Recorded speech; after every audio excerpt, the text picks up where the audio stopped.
Are you terrified of working in a cubicle for 40 years?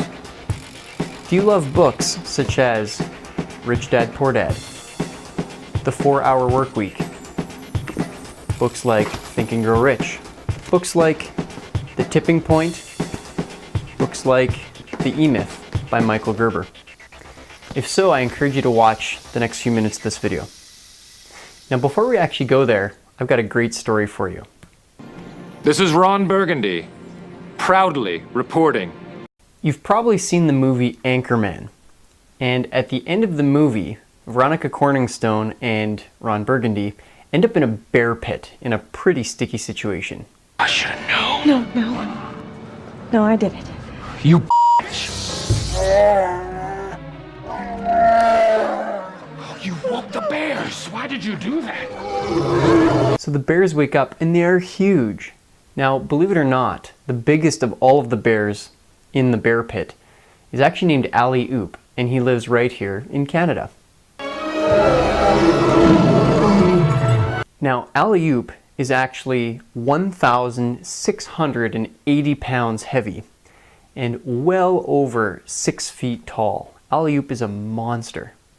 Now, the reason that I know so much about Ali Oop is because I actually got a kiss from Ali Oop right on the face. Now, I'll tell you more about that later in the video. In the meantime, let's talk about that cubicle that's calling your name.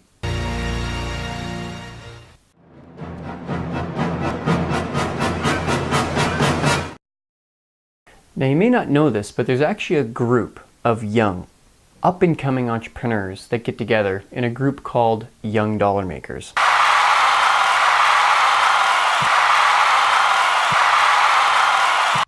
Almost 3 years ago, on a beautiful, bright, sun-shining day in Edmonton, Alberta, Canada, my day came. The day when I decided that I was going to quit my day job forever. Today is Friday, February 29th, 2008. The last day of my day job ever. And I remember walking into the office building. It was such a feeling of excitement, such a feeling of being so alive, such a feeling of pride and excitement of all the things that would happen when I got to quit my day job and just focus on building my future, building my businesses, all those kinds of things. In fact, I was so excited that I literally took pictures and I took video of that day. I even remember this video where I got this video of my hand reaching down and opening the knob of the door for the last time. It was absolutely incredible. Right. And then reality struck.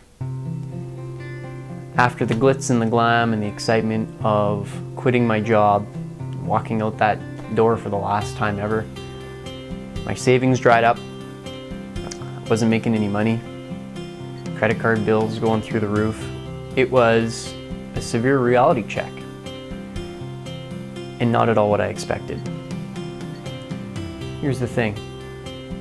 Had I had coaches, had I had a community of people to go to really be able to find out what I could do to avoid the pitfalls and the mistakes, to find out who I could talk to when things weren't going so great, to have people to celebrate victories with, I didn't have that, and I realized that was one of my biggest problems.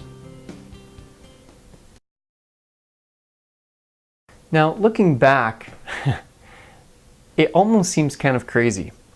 Here I was aiming to make all this crazy cash super fast, and here I was all focused on building residual or passive income and all those kinds of things. And yet, I had no coach and no team. If that doesn't seem strange, consider this. Sidney Crosby has a coach and has a team. Roger Federer, even though he plays a sport where he's all alone on the court on his team, still has trainers, PR people, he's got an agent, he's got a swing coach. He's got all these coaches, he's got this huge team of people around him. And LeBron James has a team around him and has a coach. And he'll always have a coach as long as he's playing basketball. And he'll always have a team. So who was I to think that I could go out there and be some solo entrepreneur, John Wayne, dun, dun, dun, dun, like as if, right?